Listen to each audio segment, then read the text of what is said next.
ఓం శాంతి. ఇది జూన్ నెల కాబట్టి మా అమ్మ యొక్క విశేషతలు ప్రతి ఒక్కరూ కూడా తెలుసుకుని మనం కూడా ప్రాక్టికల్ జీవితంలో ఆచరిద్దాము. జగదాంబ సరస్వతి గురించి మాట్లాడుకుంటూ ఇప్పుడు మనం మా అమ్మ యొక్క అనుభవాలను వింటూ మనం కూడా మన జీవితంలో ధారణ చేద్దాం.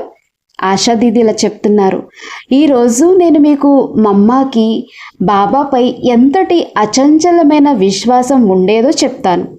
ఆ విశ్వాసం ఆధారంగానే మా అమ్మ తన జీవితాన్ని ఉన్నతంగా మలుచుకున్నారు. బాబాపై ఆమెకి ఎంత నమ్మకం ఉండేదంటే బాబా పగలంటే పగలే, రాత్రి అంటే రాత్రే. బాబా చెప్పారు, ఇక నేను అది చెయ్యాల్సిందే అన్నట్టుగా ఉండేవారు. ఒకసారి లక్ష్మీదాది అనే ఒక సోదరి ఒక పిట్టగుడ్డుని తీసుకునొచ్చి బాబాకు చూపించారు. అప్పుడు బాబా సరే మమ్మని పిలవండి అన్నారు. పిల్లలందరి మధ్యలోకి మమ్మ కూడా వచ్చారు. అక్కడ పిల్లలందరూ కూర్చుని ఉండగా బాబా వారితో ఆడుకుంటూ మాట్లాడుకుంటూ ఆత్మీయ సంభాషణలు జరుపుతున్నారు. మమ్మ రాగానే బాబా మమ్మ నువ్వు నోరు తెరువు అన్నారు. మమ్మ వెంటనే నోరు తెరిచారు. బాబా ఆ పిట్టగుడ్డును తీసుకుని మమ్మ నోట్లో వేయబోయారు. దాంతో పిల్లలందరూ ఒక్కసారిగా మమ్మ వద్దు వద్దు, మమ్మ వద్దు వద్దు అన్నారు. ఇది కృత్రిమమైనది కాదు, నిజమైన పిట్టగుడ్డు. మమ్మ వద్దు, తినకండి అని అరవడం అక్కడున్నటువంటి సోదరీలు మొదలుపెట్టారు. కానీ మమ్మ మాత్రం తన నోరు తెరిచే ఉంచారు. బాబా ఆ గుడ్డును మమ్మ పెదవుల వరకు తీసుకుని వచ్చి ఆపేశారు. అందరూ మమ్మ పాస్ అయిపోయారు అన్నారు. మమ్మకు బాబాపై ఎంతటి అచంచలమైన విశ్వాసం ఉండేదంటే నాకు ఏది తినిపించాలి, ఏది తినిపించకూడదు అనేది బాబాకు తెలియదా? నేనెందుకు నా బుద్ధిని ఉపయోగించాలి? బాబా ఏది చెప్తే అదే కరెక్ట్ అనుకునేవారు. ఎంతో సంతోషంగా బాబా ఈరోజు శ్రీబాబా పిల్లలందరికీ రాఖీ కడతారు, ఎవరెవరు రాఖీ కట్టించుకుంటారు అని అడిగారు. పిల్లలందరూ చేతులెత్తారు, మేము కట్టించుకుంటాము అని. శ్రీబాబా నుండి ఎవరు రాఖీ కట్టించుకోరు అని బాబా అందరినీ అడిగినప్పుడు అందరూ చేతులెత్తి మేమే కట్టించుకుంటాం, ఎందుకు కట్టించుకోము అన్నారు. కానీ మమ్మ మాత్రం ఏమాత్రం మాట్లాడలేదు. బాబా మమ్మ మీరు కట్టించుకోరా అని అడిగారు. శ్రీబాబా స్వయంగా వచ్చి కడతారు, సంగం యుగంలో ఒకసారే కడతారు. మమ్మ మీరు కట్టించుకోరా అని అడిగారు. దానికి మమ్మ ఇచ్చిన సమాధానం ఏంటంటే ఒకసారి రాఖీ కట్టడం జరిగింది, అది సదాకాలం కోసం స్థిరంగా ఉండిపోయింది. మమ్మకు దేనిని మళ్ళీ రివిజన్ చేయాల్సిన అవసరం ఉండేదే కాదు. బాబా ఈ పాఠం నేర్పించారు. ఇది పక్కా అని ఆమె ఒక్కసారిగా అర్థం చేసుకునేవారు. మమ్మకు బాబాపై అంతటి విశ్వాసం ఉండేది. అలాగే బాబాకు కూడా మమ్మపై అంతే నమ్మకం ఉండేది. ఈ కార్యం తప్పకుండా జరుగుతుంది అని.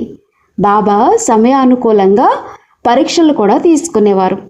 ఒకసారి బ్రిటన్ క్వీన్ రాణి పుట్టినరోజు సందర్భంగా వచ్చింది.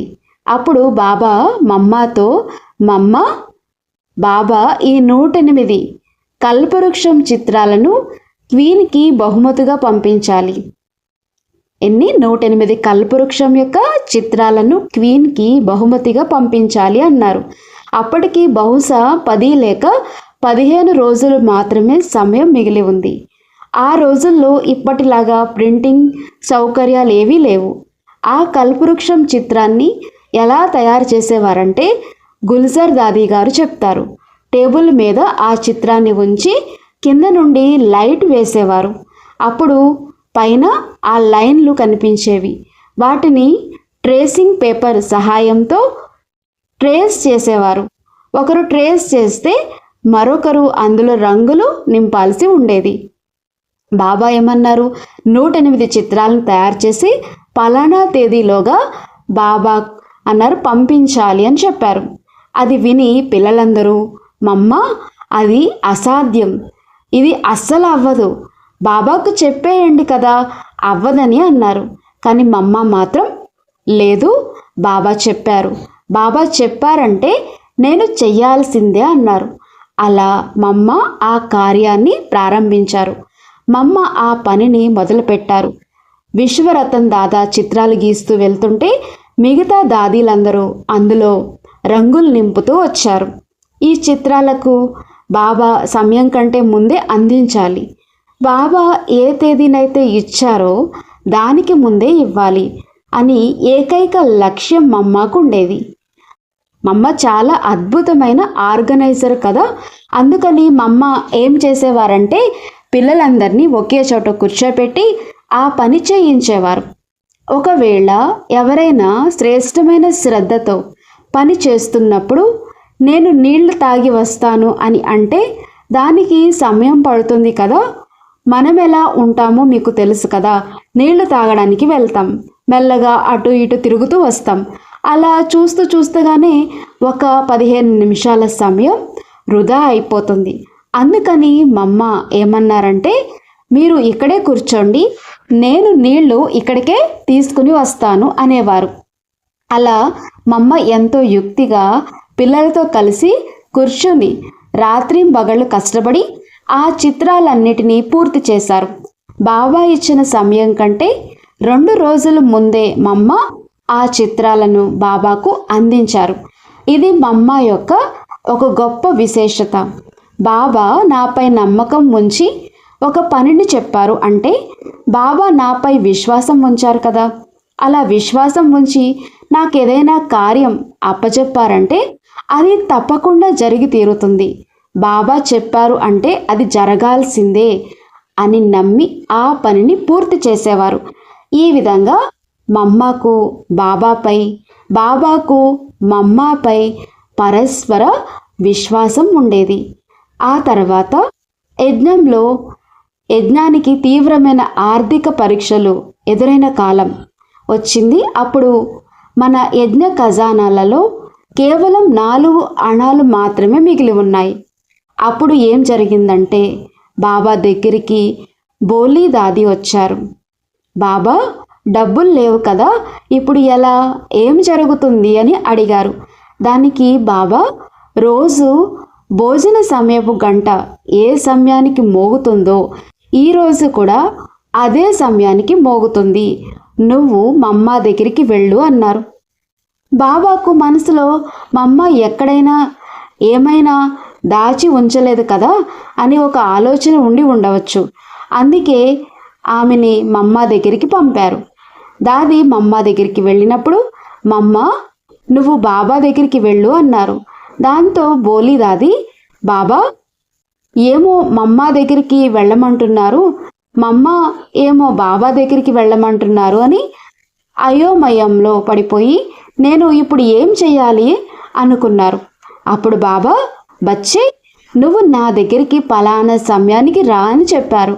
ఆ రోజుల్లో ఉత్తరాలు వచ్చేవి. పాతకాలంలో ఉత్తరాల్లో కొన్నిసార్లు మాతలు డబ్బులు పెట్టి పంపించేవారని మీకు తెలుసు కదా. నిజానికి అలా చెయ్యకూడదు, కానీ వాళ్ళు అలా పెట్టి పంపించేవారు. నిజంగానే కరెక్ట్గా 10 గంటలకు పోస్ట్ వచ్చింది.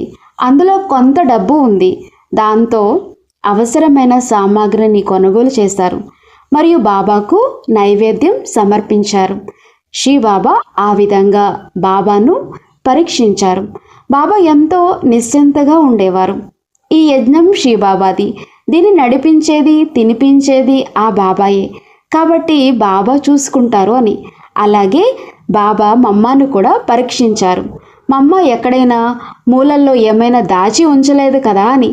ఎందుకంటే సాధారణంగా సమయం బాగోనప్పుడు అవసరానికి వస్తాయని కొంత దాచిపెట్టుకుంటూ ఉంటారు కదా. కానీ మమ్మ కూడా 100% సంపూర్ణ సమర్పణ భావంతో ఉన్నారు. బాబాపై ఆమెకు అంతటి విశ్వాసం ఉండేది. ఆ తర్వాత మరొక విషయం ఏంటంటే మమ్మ తన పాత్రను ఎంతో గంభీరంగా పోషించేవారు. ఒకసారి యజ్ఞంలో ఆర్థిక ఇబ్బందుల కాలం నడుస్తున్నప్పుడే బెగరిపాట్ నడుస్తుంది. అప్పుడు ఏదో ఒక పండగ వచ్చింది. బాబా మమ్మతో మమ్మ పిల్లలందరికీ జిలేబీలు తినిపించాలి అన్నారు. బాబా చెప్పడం అయితే చెప్పేశారు. బాబా అంటున్నారు, చెప్పడం అయితే చెప్పేశారు. ఆ జిలేబీలు ఎలా తయారవుతాయి? ఇది నడుస్తుంది బెగ్గరీ పార్ట్ కదా. అయితే బాబా సంకల్పం బాబాకే తెలుసు. మనకు జవహర్ బెహన్ అనే ఒక సోదరి ఉండేవారు. ఆమె భర్త న్యాయవాది. ఆమె యజ్ఞానికి సంబంధించిన వారే. ఆమెకి ఏదో కొంత డబ్బు లభించింది. ఇలా డబ్బు వచ్చింది కదా, దీనిని నేను యజ్ఞంలో సఫలం చేయాలని ఆమె అనుకున్నారు. నిజంగానే ఆమె ఆ డబ్బు తీసుకొచ్చారు. దాంతో బాబా చెప్పినట్లే జిలేబీలు తయారయ్యాయి. అలాగే ఒక్కసారి ఒక సోదరి అనారోగ్యంతో బాధపడుతున్నారు. అప్పుడు బాబా మమ్మతో, మమ్మ, ఈమెకి నీ చేతులతో కిచిడి తినిపించు, నీ స్వహస్తాలతో ఈమెకి కిచిడి తినిపించు అన్నారు. మమ్మ ఆమెకి కిచిడి తినిపించారు. దాంతో ఆమె కోలుకున్నారు. ఆమె పూర్తిగా నయమైపోయిన తర్వాత కూడా మమ్మ ఆమెకి కిచిడి తినిపిస్తూనే వచ్చారు. అప్పుడు ఆ సోదరి, మమ్మ, నేను ఇప్పుడు పూర్తిగా కోలుకున్నాను కదా అని అన్నారు. కానీ మమ్మ మాత్రం ఆమెకి తినిపిస్తూనే వచ్చారు. ఎందుకంటే ఎప్పటి వరకు అయితే బాబా వద్దని చెప్పరో అప్పటి వరకు నేను ఆపను అని మమ్మ భావన.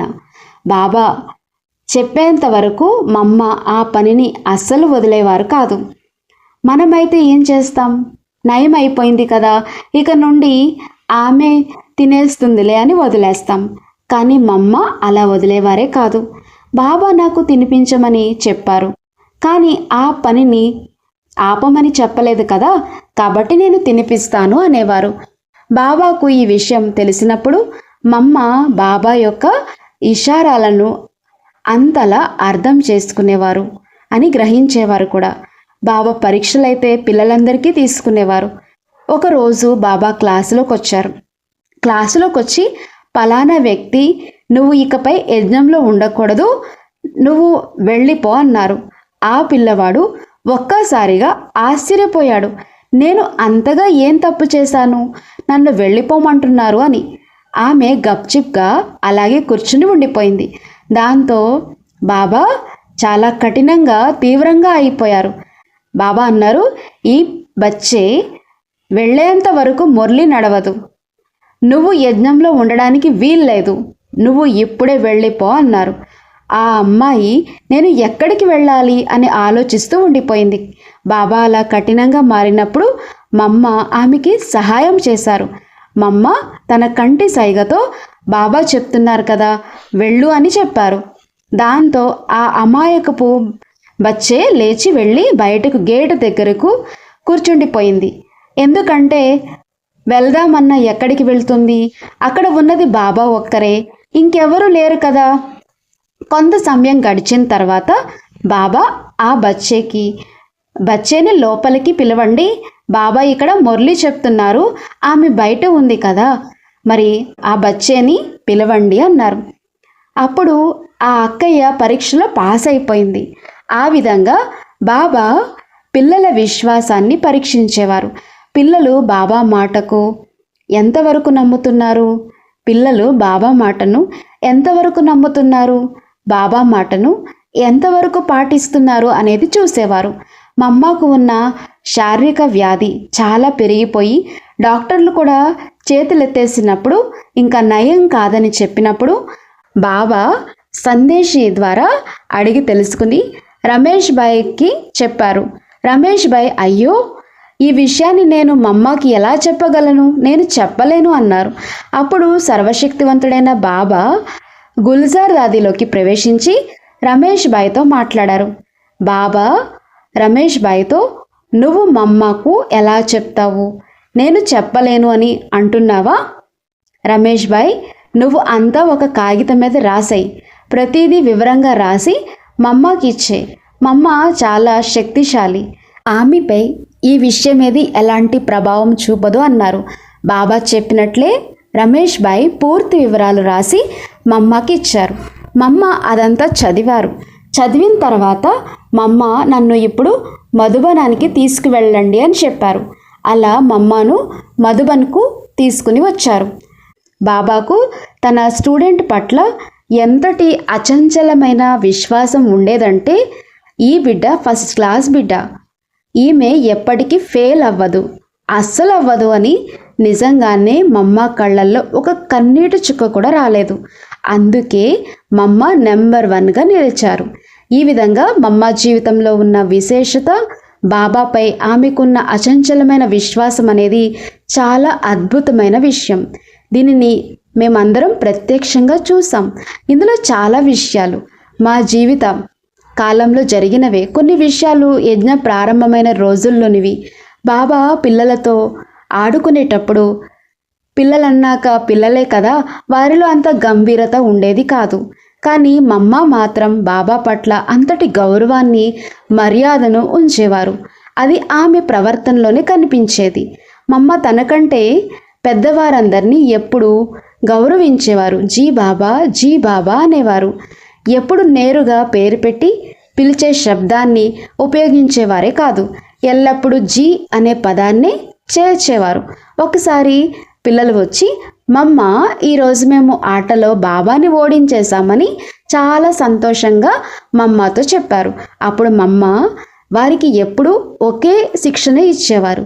ఎప్పుడు అలా అనకూడదు, బాబా మిమ్మల్ని ప్రోత్సహించటానికి, మిమ్మల్ని గెలిపించటానికి అలా ఓడిపోయినట్లు నటిస్తారు తప్ప సర్వశక్తివంతుడైన బాబా ఎప్పుడైనా ఓడిపోతారా అని చెప్పేవారు.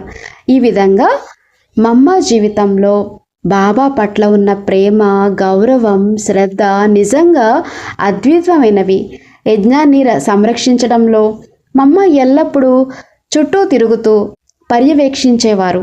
నేను నిన్న చెప్పినట్లుగానే ఆమె నిరంతరం పర్యవేక్షణ చేసేవారు. మేమప్పుడు 10 లేక 12 సంవత్సరాల చిన్న పిల్లలము. మధుబన్లో మాకు డ్యూటీలు వేసేవారు. అక్కడ చేపలు పరచడం, భోజనానికి కంచాలు మరియు గిన్నెల్ని లైన్లో అమర్చడం, గ్లాసుల్లో నీళ్లు నింపి ఉంచటం, ఇలాంటి పనులన్నీ మేము చిన్నపిల్లలం చేసేవాళ్ళం. ముంబైకి చెందిన నిమ్ము బెహన్ గారు మాకు ఇన్ఛార్జిగా ఉండేవారు. ఇప్పుడు ఆమె లేరు అనుకోండి. అలాగే గుజరాత్కు చెందిన మన సరళా దీది గారు సొంత సోదరి కూడా ఉండేవారు. అయితే ఒకరోజు మేము ఆడుకోవడానికి వెళ్ళాం. నిజానికి రోజు ఆడుకోవడానికి వెళ్ళేవాళ్ళం, కానీ సమయానికి తిరిగి వచ్చేసేవాళ్ళం. కానీ ఆ రోజు ఏమైందో ఏమో సమయం తెలియలేదు. ఇంతలో భోజనపు గంట మోగిపోయింది. మేము ఇంకా ఏ ఏర్పాట్లు చేయలేదు. బెల్ మోగింది అంటే భోజనానికి అందరూ వచ్చేస్తారని అర్థం. సరిగ్గా అదే సమయానికి మమ్మ రౌండ్స్ వేస్తూ అక్కడికి వచ్చారు. ఏర్పాట్లు ఇంకా పూర్తి కాలేదని మమ్మ చూశారు. మమ్మ నిమ్ము బెహన్తో, నిమ్ము ఈరోజు నీ డిపార్ట్మెంట్ చల్లబడిపోయింది అన్నారు. దాంతో నిమ్ము బెహన్ మా వైపు కోపంగా చూడడం మొదలుపెట్టింది. మేమేమో చిన్న పిల్లలం కదా, నిమ్ము బెహన్ అలా కాస్త చిరాగ్గా చూడడం చూసి భయపడ్డాం. కానీ మమ్మ మాత్రం ఎంతో ప్రేమతో మాకు ఒక్క మాట కూడా మమ్మల్ని అనలేదు. ఎంతో ఆప్యాయంగా పిలిచి, రండి పిల్లలు, సెట్ చేయండి అంటూ మా వెన్ను తట్టి ప్రోత్సహించారు. దాంతో మేము పిల్లలమంతా పరిగెత్తుకుంటూ వెళ్ళి ఫటాఫట్ ఆ పని అంతా పూర్తి చేశాము. ఇలాంటి మమ్మ యొక్క విశేషత మనం ఎప్పుడూ విని ప్రేరణాదాయకంగా చేద్దాం. ఓం శాంతి.